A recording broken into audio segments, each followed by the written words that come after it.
সুন্দর বৃষ্টি পড়তেছে, চারিদিকটা তো দেখতে মাশাআল্লাহ অনেক সুন্দর লাগতেছে। আজকে এই বৃষ্টির মাঝে আমি চিন্তা করলাম নতুন একটা এক্সপিরিয়েন্স আর অ্যাডভেঞ্চারের জন্য চলে যাই সদরঘাটে। এর আগে আমি কখনোই লঞ্চে ওঠিনি। আচ্ছা, আমার মতো কে কে রয়েছে যে এখনো পর্যন্ত লঞ্চে ওঠেনি? আমি তো ফার্স্ট টাইম উঠতেছি। যাই হোক, এই জন্য আমার চলে যেতে হয়েছে সদরঘাটে, কিন্তু সকাল থেকে অনেক বৃষ্টি ছিল। আর লঞ্চে ওঠার এক্সপিরিয়েন্সটা আজকে কিন্তু আমি আপনাদের সাথে শেয়ার করতে যাচ্ছি। জানেন, আমার কোনো আত্মীয় স্বজন নেই যাদের বাসা বরিশাল বা চাঁদপুরে, যাদের মাধ্যমে যার জন্য আমি কখনোই লঞ্চে উঠতে পারিনি। তো চিন্তা করলাম কি করা যায়, আজকে যেহেতু বন্ধের দিন, তাহলে লঞ্চের এক্সপিরিয়েন্সটা আজকে নেওয়া যায়। কিন্তু সমস্যা হলো যে পরিমাণ বৃষ্টি বৃষ্টি হয়েছে, তো কি হয়েছে, যদি ইচ্ছে থাকে, ইচ্ছে শক্তির মাধ্যমে এই বৃষ্টি ঝড় তুফান যাই হোক না কেন, আমি আমার কাজ হাসিল করেই ছাড়বো। এই জন্য আমি তো প্রথমেই বলেছি যে আমার এই ইচ্ছে পূরণ করার জন্য আমি সদরঘাটে গিয়েছিলাম। আপনি যদি ঢাকার মাঝে লঞ্চের এক্সপিরিয়েন্স নিতে চান, তাহলে আপনার সদরঘাটে যেতে হবে। আর আমি এমন একটা জায়গা সিলেক্ট করেছিলাম যেখানে দিনে গিয়ে আমি দিনে চলে আসতে পারবো, কারণ আমার তো থাকার কোনো জায়গা নেই। আর সেই জন্য চাঁদপুরে আমরা দিনে গিয়ে দিনে আসতে পারবো, তাই আমরা চাঁদপুরটা সিলেক্ট করি। চাঁদপুরে যাওয়ার জন্য আমাদের লঞ্চঘাটে যেতে হয়, সদরঘাট লঞ্চঘাটে। সেখানে টার্মিনাল টিকিট কাউন্টার ছিল, যেখানে 10 টাকা দিয়ে আমাদের প্রবেশ করতে হয়। এই যে আমাদের লঞ্চ দেখা যাচ্ছে, আমরা ইগল সাথে গিয়েছিলাম। আর তখন বৃষ্টি পড়তেছিল, তো মানুষ অপেক্ষা করতেছিল, আর লোকজন তখনও আসতেছিল। এই দেখুন, আমরা লঞ্চের মাঝে প্রবেশ করে ফেলে, আর লঞ্চের মাঝে প্রবেশ করার পর এই নিচে এরকম বাসের মতো সিট দেখতে পাই, যেগুলোর প্রাইসটা কম। আর যদি আপনারা কেবিন নিয়ে থাকেন তাহলে প্রাইসটা বেশি পড়ে থাকে। আর লঞ্চের ভিতরে এমন খাবার দাবারের ব্যবস্থা রয়েছে, আমার জানা ছিল না যে লঞ্চের ভিতরে এত কিছু পাওয়া যাবে। আমি মনে করেছিলাম হালকা পাতলা কিছু পাওয়া যাবে, কিন্তু আমার ধারণা পুরোই ভুল হয়েছে। এখানে চিকেন ফ্রাই, বার্গার, স্যান্ডউইচ এমন কিছু নেই যে আপনি এরা পাবেন না। শুধু তাই না, এইখানে আরেকটা জিনিস খুব ভালো লেগেছে, সিঙ্গারা পাওয়া যাচ্ছিল। এই সিঙ্গারাটা মামা ঘুরে ঘুরে সিঙ্গারা বিক্রি করতেছিল। আমি মনে করেছিলাম এই সিঙ্গারা মনে হয় খুবই ঠান্ডা হবে, কারণ লঞ্চে গরম সিঙ্গারা আমি কোথায় পাবো। কিন্তু বিলিভ মি, যে এত গরম ছিল সিঙ্গারাটা। আর যেহেতু বৃষ্টি পড়তেছিল, চা দিয়ে সিঙ্গারাটা খেতে অনেক ভালো লাগতেছিল। সিঙ্গারাটা সত্যি অনেক অনেক অনেক মজার ছিল। আমি একবার না দুইবার খেয়েছি। সিঙ্গারা আমার মনে হয় না আমি আগে কখনো খেয়েছি। আর আশেপাশের ওয়েদারটা যেরকম ছিল, এটার জন্য হয়তো আমার মনটা বেশি ভালো ছিল, আর সেই জন্য মনে হয় সিঙ্গারাটা আরও বেশি ভালো লাগতেছিল। চায়ের মজাটা একটু কম লেগেছে আমার কাছে, কিন্তু সিঙ্গারাটা সত্যি অনেক মজার ছিল। আর অনেক দিন পরে দুইটা জায়গায় গিয়ে আমার খুবই ভালো লাগলো। একটা এই উত্তরা কায়াকিং করতে গিয়েছিলাম, সেই জায়গাটাও আমার খুব ভালো লেগেছে। চাঁদপুরের জার্নিটাও আমার খুব ভালো ছিল। আর এটা তো কোনো রেস্টুরেন্ট নয় যে আমি ভিডিও প্রমোট করার জন্য বা রেস্টুরেন্ট প্রমোট করার জন্য এদের সম্পর্কে এই ধরনের কথা বলছি। আসলে সিঙ্গাটা খুবই মজার ছিল। যাই হোক, আমার মতো যাদের জায়গা নেই চাঁদপুর বা বরিশাল, তারা একদিনে গিয়ে চলে আসতে পারেন। ভিডিওটা দেখে আপনারা আপনাদেরও ইচ্ছা হতে পারে যে আপনারা লঞ্চে একটা ট্যুর দিবেন। এইখানে যেতে 3 ঘন্টা টাইম লাগে, তো আপনারা 3 ঘন্টায় গিয়ে আবার ঘুরে আবার চলে আসতে পারেন। আমরা 12টার দিকে রওনা দিয়েছিলাম, ওইখানে গিয়ে পৌঁছাতে আমাদের 3:30টার মতো বেজে গিয়েছিল। আমি এই যে আশেপাশে ঘুরতেছিলাম, লঞ্চের উপরের সাইড ছিল এটা, আমার মতো অনেকেই হাঁটতেছিল। আসলে অনেকে কেবিন নিয়ে থাকে, কেবিন নেওয়াটা বোকামি ছাড়া কিছুই না, কারণ এই 3টা ঘন্টা কোন দিক দিয়ে যে টাইম চলে যায় আপনারা চিন্তাই করতে পারবেন না, মানে মুহূর্তেই টাইমটা চলে যায়। আর চারিদিকটা দেখতে দেখতেই আপনার সময় পার হয়ে যাবে। চাঁদপুর ইলিশের জন্য বিখ্যাত, এটা আমরা সবাই জানি। তাই এই লঞ্চ থেকে নেমে আমরা ইলিশ খাবো এটা চিন্তা করেছিলাম। আমি আবার দেখতেছিলাম যে পানির গভীরতা কতটুকু, আসলে এটা তো আর চোখ দিয়ে দেখে বোঝা যায় না, কিন্তু বোঝা যাচ্ছিল অনেক গভীর, না হলে তো আর লঞ্চ চলার মতো ক্ষমতা থাকতো না। আচ্ছা, যাই হোক, এই দেখুন, এই যে জায়গাটা দেখা যাচ্ছে, সেইখানে খাবারের ব্যবস্থা রয়েছে, মানে হোটেলের ব্যবস্থা রয়েছে। আপনারা চাইলে এখান থেকে খাওয়া দাওয়া করতে পারেন। এখানে মাছ, মাংস, ডিম, তারপর সবজি, ভাত, অনেক কিছুই পাওয়া যায়। সে যে সময় যেটা পাওয়া যায় সেটার প্যাকেজটা হচ্ছে 180 টাকা, মুরগি, ভাত আর হচ্ছে ডাল, সবজি 180 টাকা।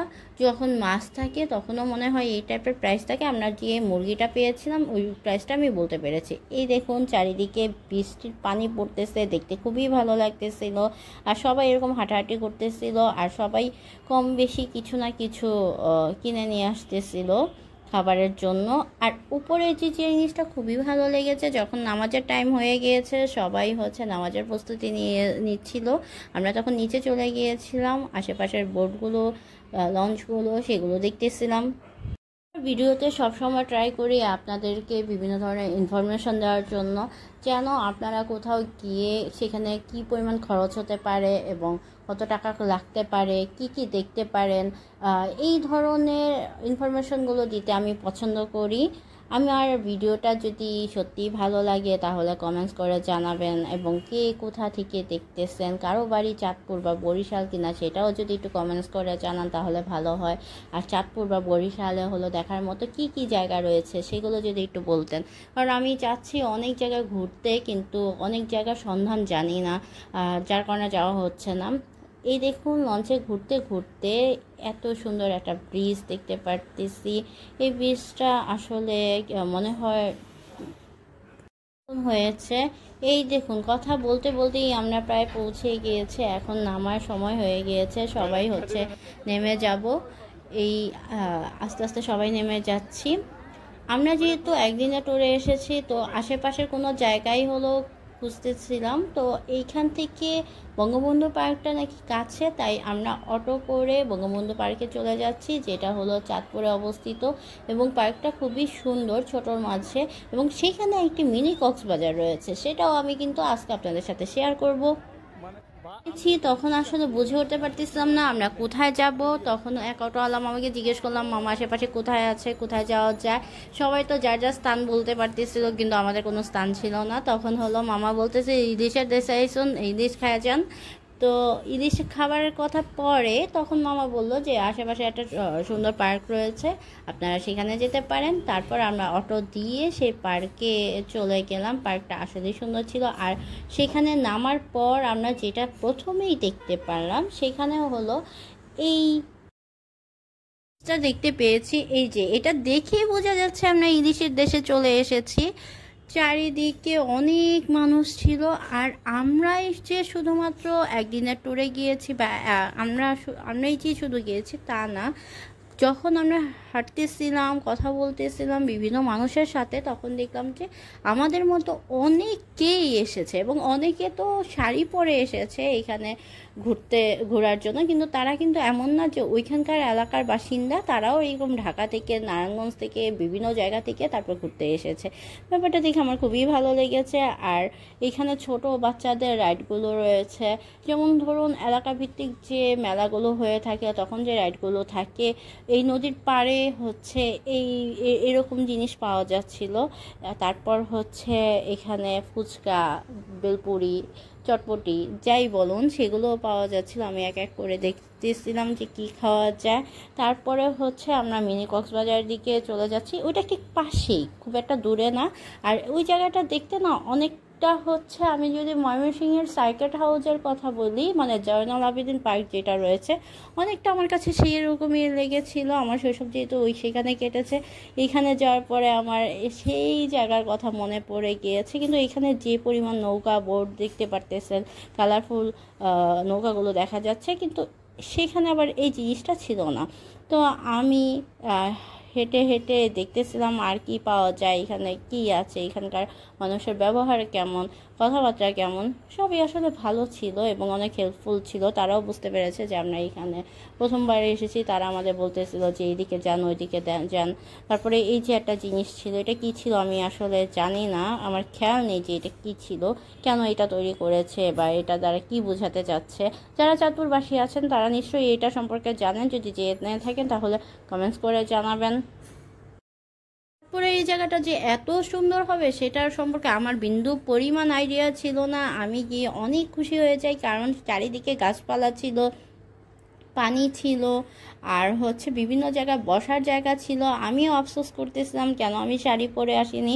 ও এখানে নাগরদোলাও ছিল, কিন্তু নাগরদোলাতে আমাদের ওঠা হয়নি।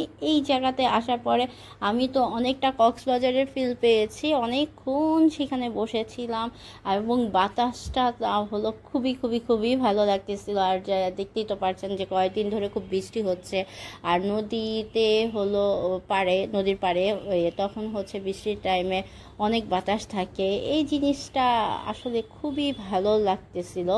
শীতের কালের অনুভূতি একরকম, আর হচ্ছে এরকম ওয়েদারের অনুভূতি একরকম। এই দেখুন, আমি তো খুশিতে নাচতেছিলাম, ঘুরতেছিলাম, ভিডিও করতেছিলাম।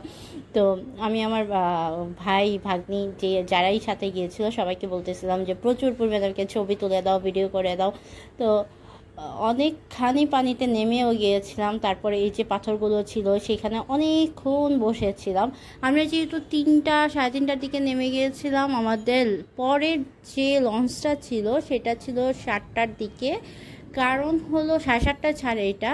তারপরে আরেকটা রয়েছে 10টার দিকে, কিন্তু ওই 10টার দিকে যেটা ছাড়ে, যে লঞ্চটা ছাড়ে, সেটা হচ্ছে সকালে গিয়ে পৌঁছায়, মানে ভোরে গিয়ে পৌঁছায়। তো এতক্ষণ বাহিরে না থাকাটাই ভালো। আমার মনে হলো যে 7টার দিকে যদি আমরা 7:30টার দিকে যে লঞ্চটা রয়েছে সেটাতে যদি উঠে যাই তাহলে 10টার মাঝে আমরা ঢাকায় থাকতে পারবো। তো সেইখান থেকে আরেকটু সামনে আগে দেখি যে এরকম একটা রেল লাইন দেখা যাচ্ছে, রেল লাইনে হাঁটতেছিলাম। এখানে আসলে অত দেখা যাচ্ছে যে অনেক ময়লা, আসলে এতটাও ময়লা ছিল না। এই জায়গাটা তো হয়তো বেশি ফুটেজে এসেছে। এখানে ঘোড়া ছিল, ঘোড়ার সাথে ঘোড়ার বাচ্চাও ছিল, সেদিকে হলো আরও অনেক কিছু ছিল। যখন এদিক দিয়ে হাঁটতেছিলাম তখন আমার এক ভাই গিয়েছে, যে সে বলতেছিল যে আপু, ছোটকালের একটা ঘটনা কি তোমার মনে আছে কি না? আমি কিন্তু চাঁদপুর হারিয়ে গিয়েছিলাম, সেটা কি তুমি ভুলে গেছো? তখন আমার মনে হলো হ্যাঁ, ও হলো আব্বুর সাথে একবার চাঁদপুর এসেছিল, তারপরে হারিয়ে গিয়েছিল। তারপর চাঁদপুরের মানুষরাই হচ্ছে তাকে খুঁজতে অনেক সাহায্য করে, তারপর আমরা তাকে পেয়ে যাই। তো ও বলতেছিল যে চল আমরা ঘুরে দেখি যে কোথায় আমি হারিয়ে গিয়েছিলাম, কিন্তু অনেক বছর আগের কথা, কোনোভাবেই হলো তার মনেই পড়তেছিল না যে সে কোথায় হারিয়ে গিয়েছিল, কিন্তু খালি এটাই বলতেছিল যে লঞ্চের ঘাটের মাঝে আমি ছিলাম, 2 দিন আমি সেখানেই ছিলাম। যাই হোক, কথা বলতে বলতে দেখুন এই তো 7:30টা বেজে গিয়েছে, আবার ফেরার সময় হয়ে গেল। তাই ধীরে ধীরে আমরা হচ্ছে ঘাটের দিকে চলে এসেছিলাম। ঘাটের দিকে এসে তারপর লঞ্চে উঠে গেলাম। আর এত কিছুর মাঝে আমাদের যেই ভুল বলেন, যেই সময়টা হয়নি, সেটা হলো আমাদের ইলিশ খাওয়ারই সময় হয়নি। তাই আমরা কিছু ইলিশ কিনে নিয়ে এসেছিলাম। তারপর হচ্ছে কি আর করব, যেতে তো মন খারাপ হচ্ছিল, ভালো লাগতেছিল না, আমার যেতে ইচ্ছা করতেছিল না একদমই, কিন্তু কিছু করার নেই, তাই হলো চলে আসতে হলো। আবার যদি কখনো সময় সুযোগ হয় তাহলে যাব। আর যদি হলো চাঁদপুরের কেউ ভিডিওটা দেখে থাকেন তাহলে অবশ্যই আমাকে বলবেন যে চাঁদপুরে কোথায় আর কি কি আছে, আমি ট্রাই করব সেখানে যাওয়ার জন্য। তারপর দেখি সবাই নামাজ পড়তেছে সন্ধ্যাবেলা, এই হলো সিনটা দেখতে খুবই। আজকের মতো আমি নবাবী কন্যা বিদায় নিচ্ছি। আল্লাহ হাফেজ।